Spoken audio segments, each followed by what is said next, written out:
So it's been a while since I had a conversation on heroes and villains on this channel. So I sat down a little bit and I came up with some ideas. I said to myself, why do people really kind of prefer villains over heroes? Like, what is it about that sort of dynamic?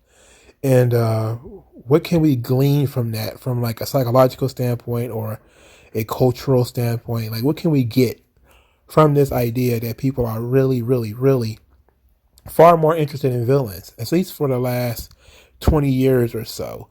And not just like heels in pro wrestling, but like villains in general. Like there was this glut of movies that are coming out that are based off villains, like Cruella from the Disney films, or Joker, or other movies that feature bad guys, like The Godfather, even, Goodfellas, Casino, where, the protagonists are like murderers, Sons of Anarchy and The Sopranos, where you have mob bosses and gangsters that are the good guys.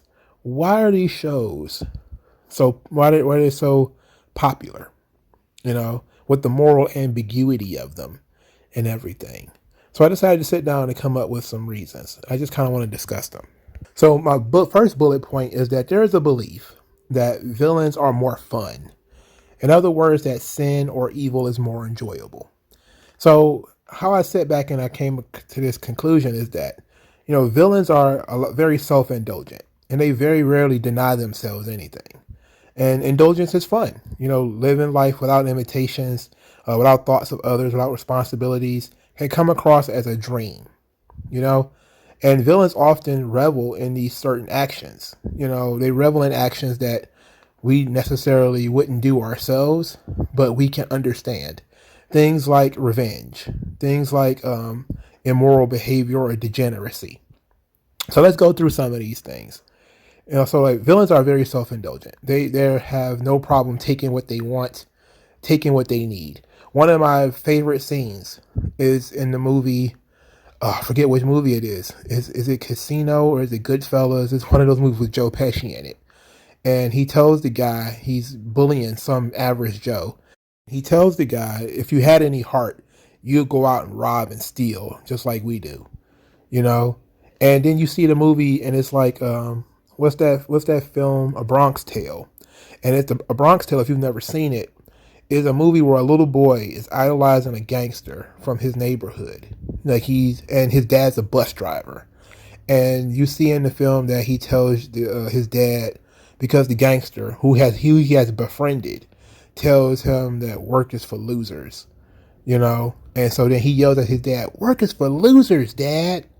And you see like that attitude where being a good guy is frowned upon in that world. Like if you're a bus driver, you're a loser.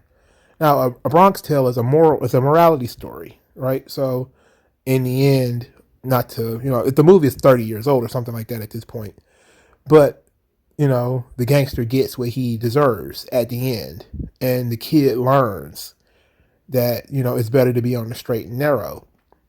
But throughout the entire movie, that's the story that you're getting. Now you're also getting that there is certain aspects to the villains that makes them not as bad. So it's like there's that spoonful of sugar with the medicine. And that's always going to be the case, like with The Sopranos or with The Godfather or with Joker. There's always going to be something that make you feel like, oh, he's not that bad of a guy.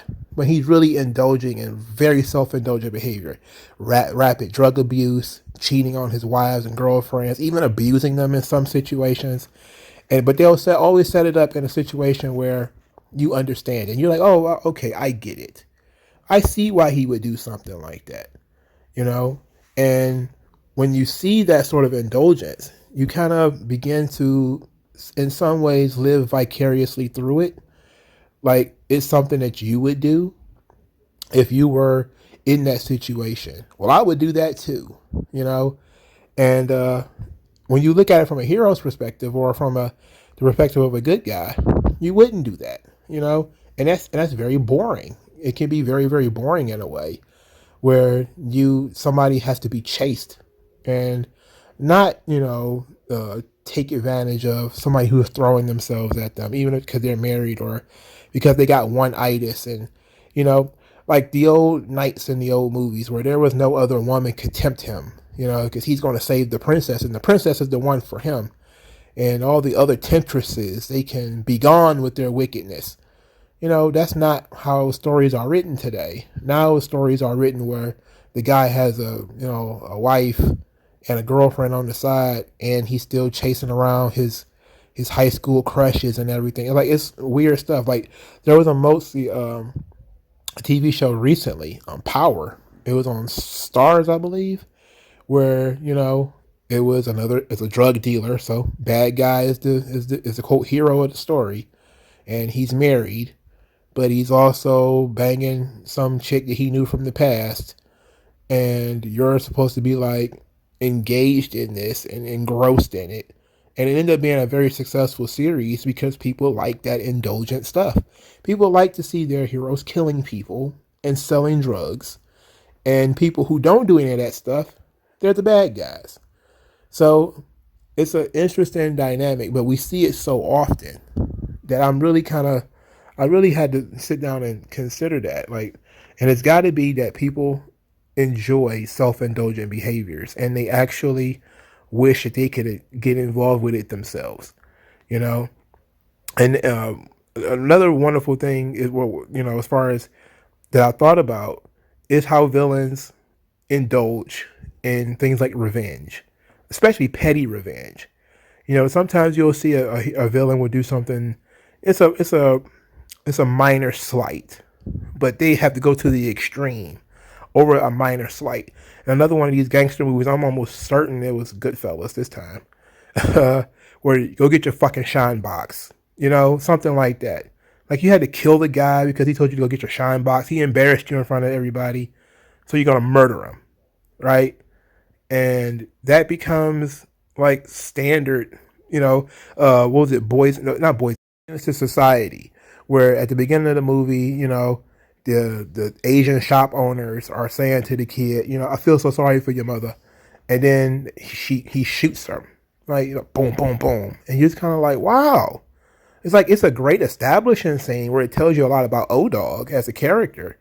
Like, he's hot tempered, he's out of control. You learn a lot about O-Dog in that scene, for sure. But at the same time, you're like, life means so little that we can just kill people because they offend us. And then we think that that character is cool. Like, when I was a kid, there was a lot of people who thought like O-Dog was so cool. You know, there was people who thought Kane was cool, and Kane is robbing people at at the drive-through, you know, wanting to take their rims and making them order cheeseburgers for him.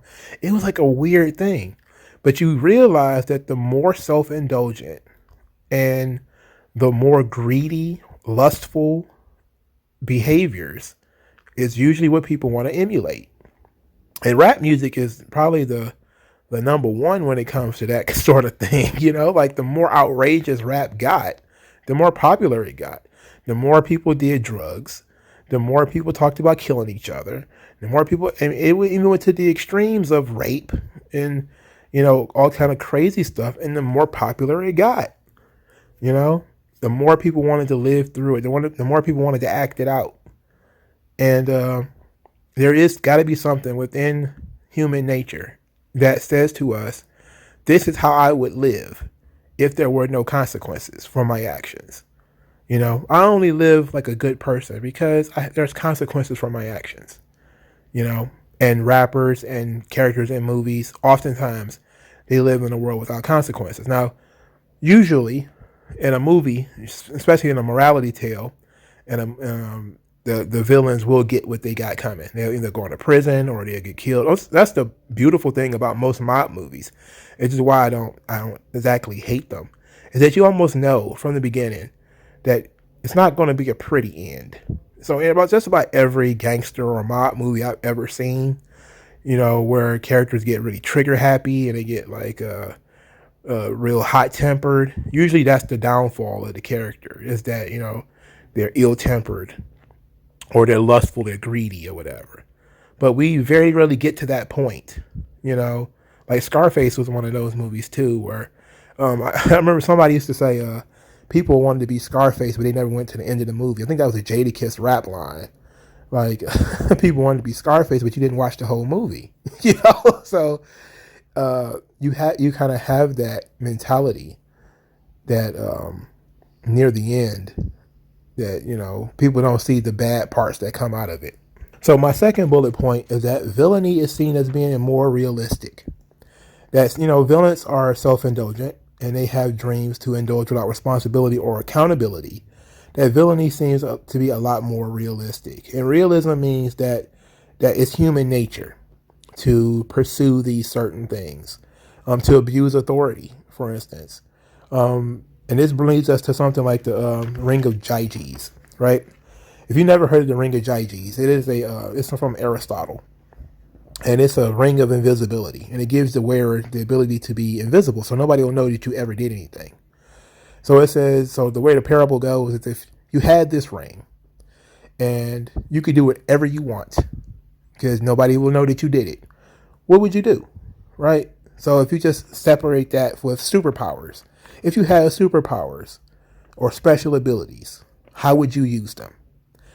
And if you know from certain characters, like this kind of where I can go straight comic books, especially through the subversion of comic books in things like The Boys, right? Or there's another one. It was right on the tip of my tongue, but I lost it. But where you give superpowers to degenerate assholes, and then they do degenerate asshole stuff. And you started seeing this from like Alan Moore, the comic book writer Alan Moore, when he wrote The Watchmen, right? He says, oh, if you were Dr. Manhattan and you could see into the future and then also into the parts of the past, and you could change things on the molecular level, life would get absolutely boring for you, and you would lose any interest in humanity, and you would just go and want to sit on Mars and just be yourself. You wouldn't want to go out and help your fellow man.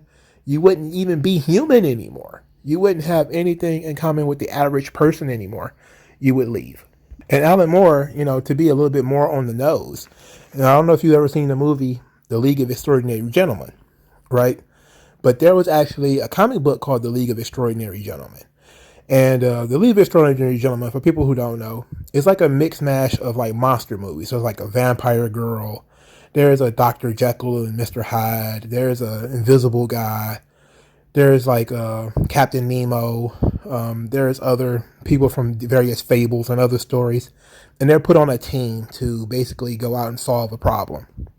The comic book shows you that the Invisible Man goes into an all-girls school and rapes all the girls.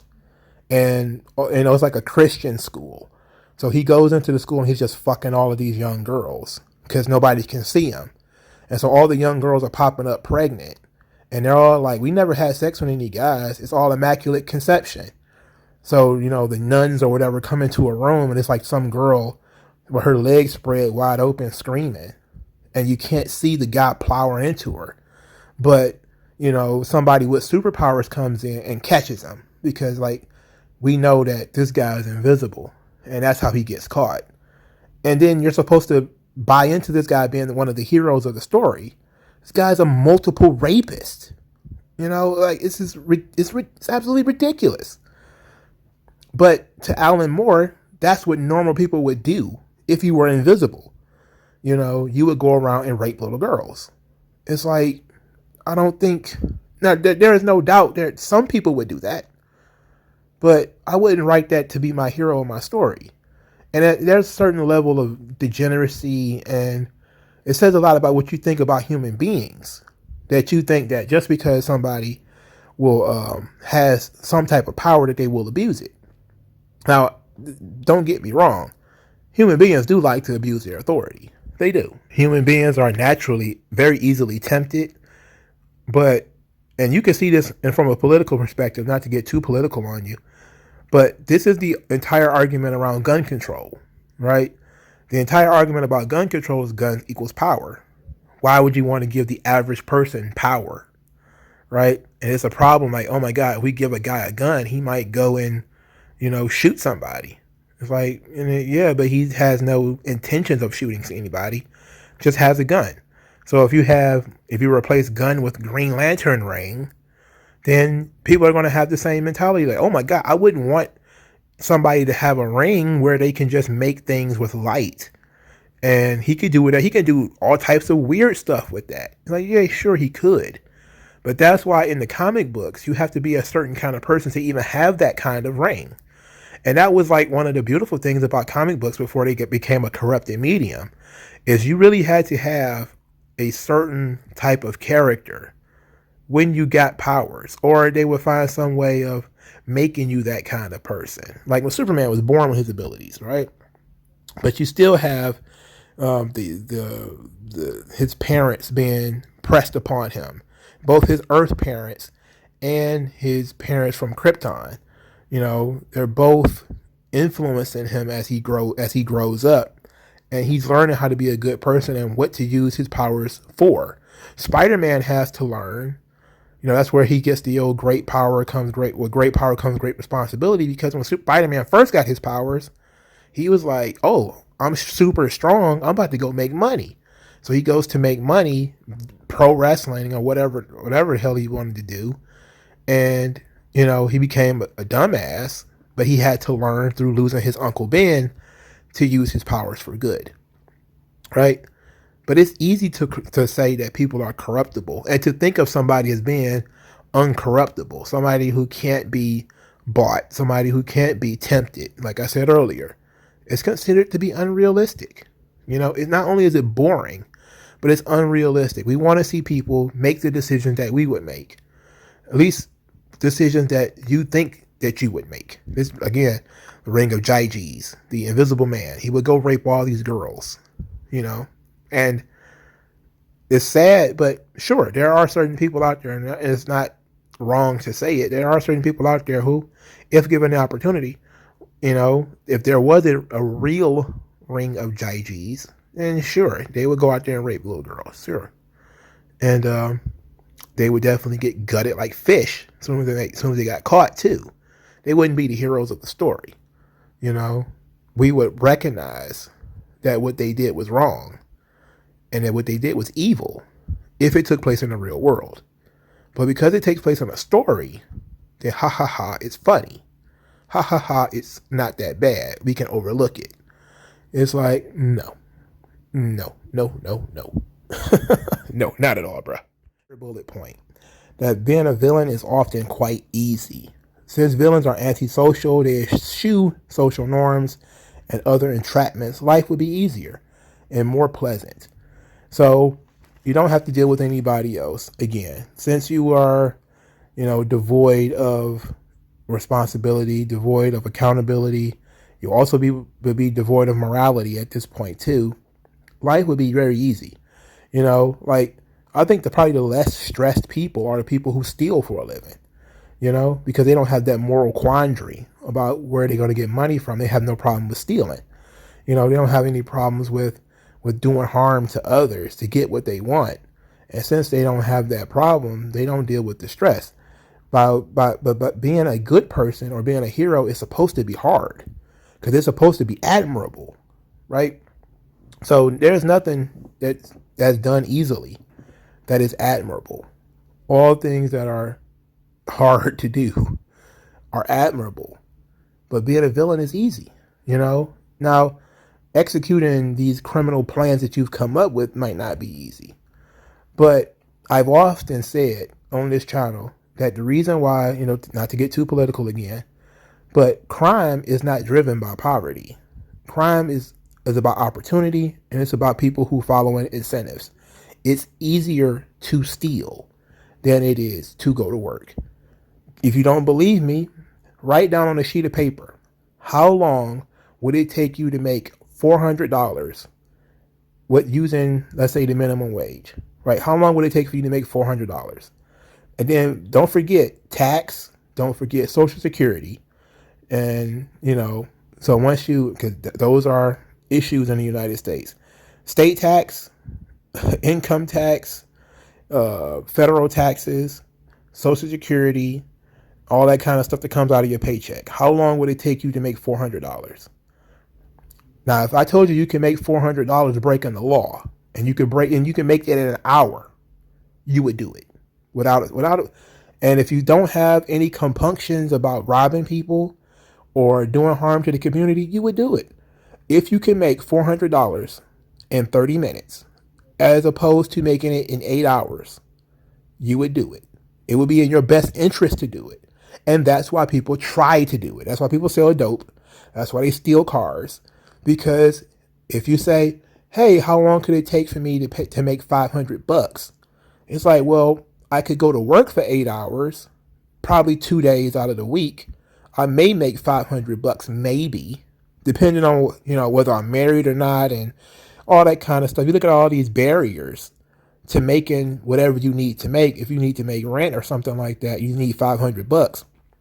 Or you can go out here and sell this dope. You can make $500 pretty fast, Or you could steal cars. $500 comes pretty fast. The life of the dope man is a lot easier than the life of, the hardworking guy. And this takes me back to A Bronx Tale, because when you see in A Bronx Tale, you see that, the gangsters. Well, I'm trying to remember their names. I really don't remember, but they hang out all day. Like the kid sees that the gangsters are cool. They're funny. They just hang out all day. They don't go to work. They don't have a job. But they make more money than his dad does. Like his dad goes and humps and drives this bus all day, and they're still broke. They're always broke. They never have any money. But the gangsters, they always got money, and they never seem to have a job. How can that be? Because they're doing illegal stuff. It's easier, It's once you create that sort of system within your society, you're begging people to be villains. You're begging people to steal. You're begging people to rob. Because any way of getting it legally, you put all these barriers in the way. And that makes sense to me. It's another thing about, if it's hard, it's supposed to be admirable. And you make life easy for the average Joe. And, I should reverse that. We make, in this country, life hard for the average Joe, but we make it easy for criminals. That's why so many of these entire American industries are born out of criminal behavior. In the lottery, it used to be called running numbers, right? Where guys would, I forget how it actually worked. I think it was a stock market. They were looking to see, you were betting to see what numbers come up on the stock market or something like that. And you would run numbers. And in order to get rid of people who were running numbers back in the days of Bumpy Johnson, what they would do is, what the state did is they came in and took over and just called it the lottery. So now they get the money, instead of the money going to some gangster like Bumpy Johnson, now they get the money. The banking industry used to be loan sharking. Right? You borrow money from somebody, you have to pay it back with interest. That's loan sharking. It's loan sharking if I do it. If Bank of America does it, it's perfectly legal. Right? It's just fine. Bootlegging is another one. Parts of the music industry are born out of payola, which is corruption. We can go on and on and on out of this stuff. There is certain, I think some of the parts of the fruit industry, if I remember correctly, the mob was actually started in Italy as a protection racket for the fruit industry. Just like they say the Crips was started in America as a protection from the police in a sort of way, right? So there's whole industries that are built out of criminal behavior, and we just kind of, because it's easier to do than working and following the rules, because the rules are made to hold people back, and sometimes it holds people back too much. So my fourth bullet point, and my final one, is that villains are often quite utopian.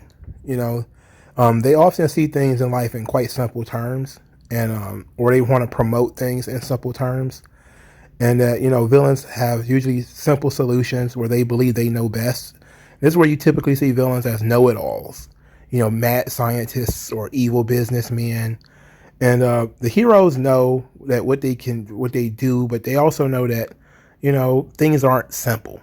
Sometimes you'll get simplistic heroes, but for the most part, the heroes knows that things is not that simple, and we are limited by, the law and morality and all of these different things. But villains don't bother with that, you know.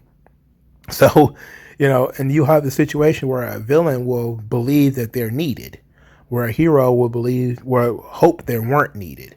Like as much as we may like, Batman or something like that, deep down, Batman wishes that he wasn't needed. That there weren't people out there getting mugged and robbed, because then he wouldn't have to put on a cape and a cowl and go out there and beat people up. But he knows that he's needed because he knows that these people exist, that there are evil, corrupt people out there. While you see other folks, like a Ra's al Ghul, for instance, I'm absolutely necessary to destroy corrupt societies. So if you saw Batman Begins, you'll see how that's set up from the beginning. Ra's al Ghul, Ra's al Ghul, however you want to pronounce it. He has this utopian concept. He wants to rid the world of corruption. And in order to do that, he'll kill as many people as possible because he knows best. Now, he's not an evil scientist or an evil businessman. He's an immortal ninja type guy. But it's the same archetype.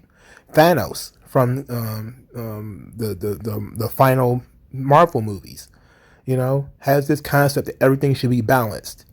Therefore, snap my fingers, 50% of the universe's population is going to disappear.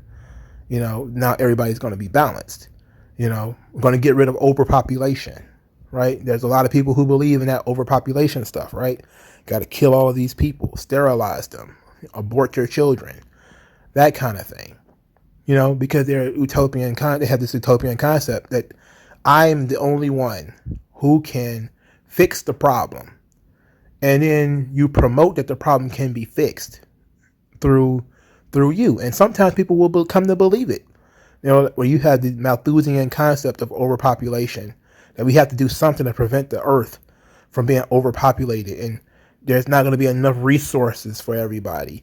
So, you're seen as being merciful by trying to stop or slow the growth of other populations, right? So this from this, you got sterilization programs in the United States. You got all types of eugenics, right? Because you want to limit the populations, and you can say, look, we're just trying to stop overpopulation. We don't want people to starve to death. You started thinking about human beings like they're deer, right? Because that's the reason why we shoot deer. We shoot deer because it might not be enough food for them later. And then we have to turn around and shoot all the wolves because we shot all the fucking deer. So now there's no deer for the wolves to eat. So we, like, that's crazy, right? But that's how we end up trapped in this bubble. It's like, oh, we want to go hunt deer because it might not be enough food for all the deer that are out there. We don't want to watch deer starve to death, not knowing that wolves are going to eat those deer. It'll be okay. If we leave it alone, it'll be all right, for the most part. But then we go out there and start shooting deer, and then we've shot too many deer. So now we have to go shoot wolves because now there is no food for the wolves. And, so you start seeing villains. They come up with these concepts where they can fix the problem. It goes back to the Watchmen. And you got Ozymandias. Ozymandias sees that the problem with human beings is that they're always going to be fighting with each other. They're always going to be fussing with one another. All these countries, and there are stupid borders. And only if there's some way of bringing all of mankind together. And so he brings upon a monster, a spaghetti monster, into, I believe it's New York, kills like 1 billion people or something crazy like that. And it's done under the hopes of an alien invasion or something like that would bring humanity together. Again, that's evil, right? But they believe that it's necessary. And Alan Moore, who wrote The Watchmen, really wrote this story to get you to believe that the ends justify the means. If you kill 1 billion people to save 5 billion people, thumbs up, you did it. You did it right. You're one of the good guys. Let's take up the movie Black Panther, right? You got Killmonger, who he sees that the white man is a colonizer and all that kind of stuff. So he's going to go and kill all the white guys, or he's going to retake Wakanda because it's his rightful birthright. And you're like, how many people are going to die in this? And then you see people coming out of the movie theater like, oh, Killmonger was right. He was the good guy all along. And you're like, what? That's what you got out of this movie? You know, because people like utopian concepts and they don't see the heroes as people who solve problems. They see heroes sometimes as people who just create problems. For instance, there's this a running gag you'll probably see on Twitter of, well, Batman can solve the crime problem in Gotham if he just gave away all his money. If he just gives away all his money, then nobody will ever need to rob or steal or anything. Of course, money isn't static. It doesn't work that way. You know, once you give somebody $10 and they spend it, they now have $0. So what are you going to do? Keep giving them $10? Keep giving them money? You know, and then what happens when all the money is gone? You back at square one.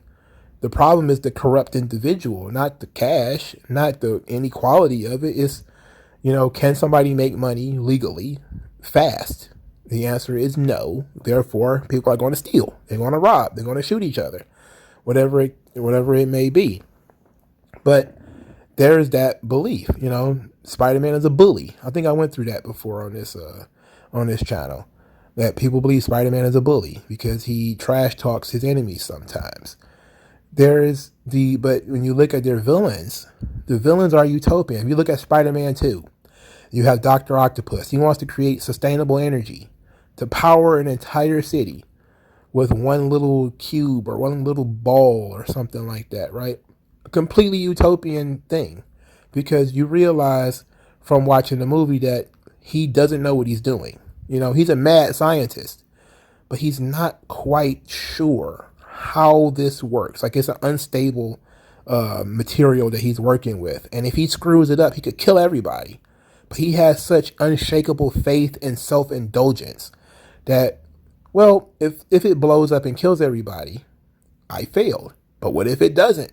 And I succeed, and I'm the smartest man that ever lived, and I solved this problem, right? Fuck everybody else. It's all about me. I'm so smart that I can fix the problem. You know, I can fix everyone's problems. And, you know, then you go from that, you can port that into the real world. You know, communism, you know, it's an attempt to solve everybody's problem. Central planning is a way of trying to solve everybody's problem. You know, inequality is a problem. Hey, we're going to take from some to give to others. See, problem solved. Never mind that the people that you took it from were the producers. And the people that you gave it to, they're not producers. And therefore, you screwed up the production. Therefore, it might not be enough of whatever you need. And now we got shortages.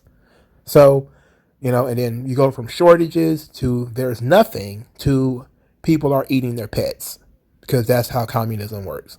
But it's a utopian concept. Everybody's got the right idea. You had the right idea. Your heart was in the right place, right?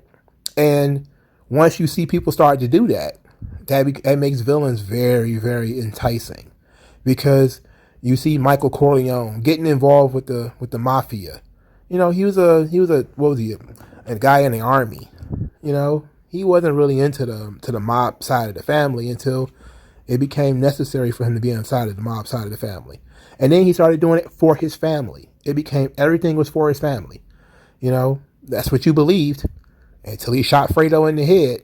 And he kept being a mobster even after that. And everybody hated him. His entire family hated him. Children didn't like him. Wife didn't like him. He kept being a mob boss. Take a movie like Dead Presidents, right? Dead Presidents, you got this veteran, I believe it was Vietnam. He comes home, can't find a job. You know, his girlfriend was maybe creeping around with the pimp. You know, he got a baby with her. He got another baby coming. He get all this stress on him. He decides to rob a bank. You know, they set up this entire story of you feeling bad for this guy. Him just this poor, put upon Vietnam veteran. And there's nothing for him. You know, the GI Bill and all that kind of stuff doesn't work out. So now he's got to go out and rob a bank in order to make money. So it's a heist movie. And then at the end, he gets like life in prison. and he's outraged, and everybody's outraged, and you're supposed to be outraged too, as the person watching the film. But you're like, yeah, you tried to rob a bank and a bunch of people died. Yeah, you should go to prison for the rest of your life. But you're supposed to feel bad for him. That's the thing. It was meant to garner sympathy. You know, in the movie, he was just trying to solve everybody's problem. Everybody who wanted to rob the bank needed money. You know, and I think the young lady that was in the movie, that I forget, she was like a Black Panther or something like that. She wanted to stick it to the white racist system. So you just created this issue, right?